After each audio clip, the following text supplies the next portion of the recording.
guys, what's up? Today I will share with you my impression on Tom Ford Café Rose. This is a fragrance that is very close at heart with me personally. I really love this one. This is the box. It came out in their private blend collection in 2012 as an eau de parfum version. So there it is, guys. Very pretty standard. Um, Classy, elegant, you name it. It is what you can expect by Tom Ford, right? So the bottle itself, pretty, classy, elegant, sophisticated, dark, with the pink sticker on it, the gold on top, Tom Ford, and then some information on the bottom.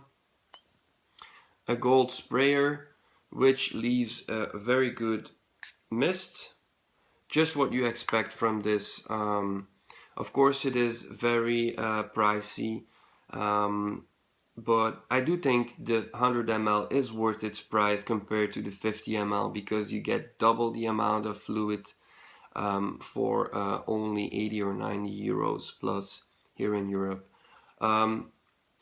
So let's just dive into this fragrance. First off, top notes.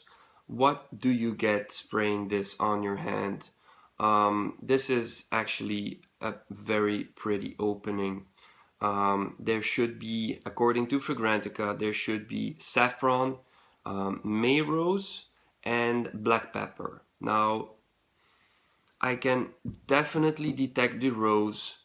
The rose is by far the best smelling component in the opening. But when you really sniff well, there is something that awakens my senses, and I do believe this is the black pepper. It is not the kind of pepper that I get from Terre d'Hermès.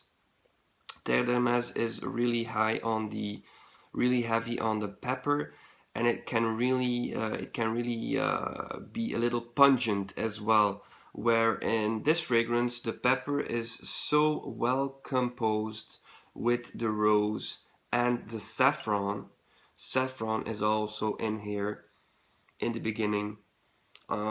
Those three combined are a very pleasing and awakening experience to your senses. It really brightens up your mood. I can't really explain this, but it really makes me feel happy in a way. So this is really interesting because we all know that fragrances can change your mood, or also the way or which fragrances we wear on different occasions. That's very common in the fragrance nation, but this one really makes me feel happy in a way, so that's really nice. I get a lot of rose, I get the bright pepper in there, not really pungent, really well composed. So that's the opening, guys. There's nothing really I would compare this to. I haven't smelled anything else that smells remotely the same as this fragrance. Some people compare this to Intense Café by Montal. Now I also have Intense Café and it is nothing alike. Sorry, I do not get that comparison. Intense Café is really heavy on the coffee note, on my skin personally, and the rose in Intense Café is, I'm sorry, I love that fragrance. It is an absolute favorite of mine, but Intense Café smells really synthetic compared to Café Rose. Café Rose is like you go to a florist and you smell a fresh rose, and there's some pepper and saffron to give the overall experience a bit of complexity and intensity, but it smells really natural.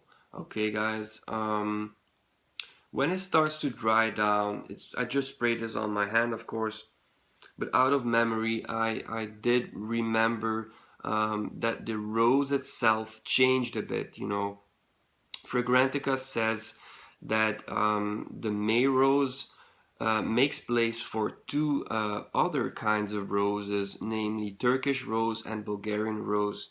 God knows what kinds those are, but they do smell a little different, and it helps to boost the longevity and projection with this one, because the notes themselves change.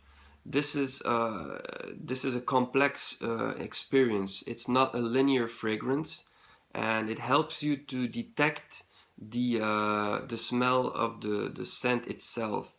So that's really nice, because of course you pay a lot for these kinds of fragrances, and it's really interesting to see that they are still that you yourself are still able to smell the fragrance on your skin even after a couple of hours. So this is not linear at all. The Turkish and Bulgarian rose, I do believe they are different than the May rose. Still very natural, very natural smell. There should be coffee in there too at that point. I don't really get the coffee with this fragrance, and that's really disappointing.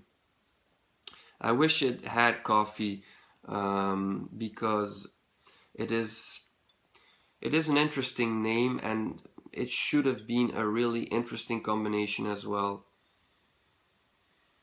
Yeah, um, I don't really know why they said this should be called Café Rose, because this is mostly rose, all kinds of roses. But anyways, guys, a very very nice dry down. Going into the base of this fragrance, you should have four other notes coming into play, namely patchouli, incense, sandalwood, and there was something else. Patchouli, incense, sandalwood. Um, I don't really remember. But anyway, amber. But anyways, it really is a complex fragrance. This one, it's not linear at all. It dries down really beautiful. Like I said, this is still mostly about the rose itself. That's the main component in this fragrance. I really, really enjoy wearing this. Projection and sillage are excellent with me. It's really masculine on my skin. Don't really get the people saying that you smell feminine wearing this. I think there is no reason why a man would not be able to smell like roses, especially since they combined this with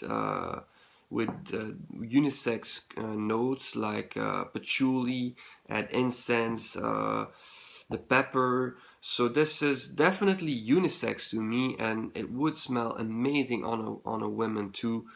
But at least on my skin, it's really really nice. Overall, guys, let's just round this up.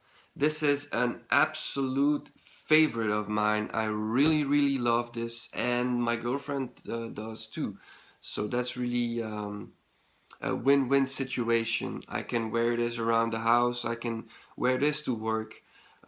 This is very versatile. You can wear this wherever you want and whenever you want. This is an all-round fragrance, easily wearable in the summer.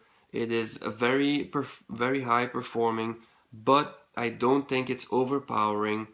But however, a little goes a long way. So maybe 2 or 3 sprays in the summer and 4 to 6 maximum in the winter, and you will be enjoying this scent all day.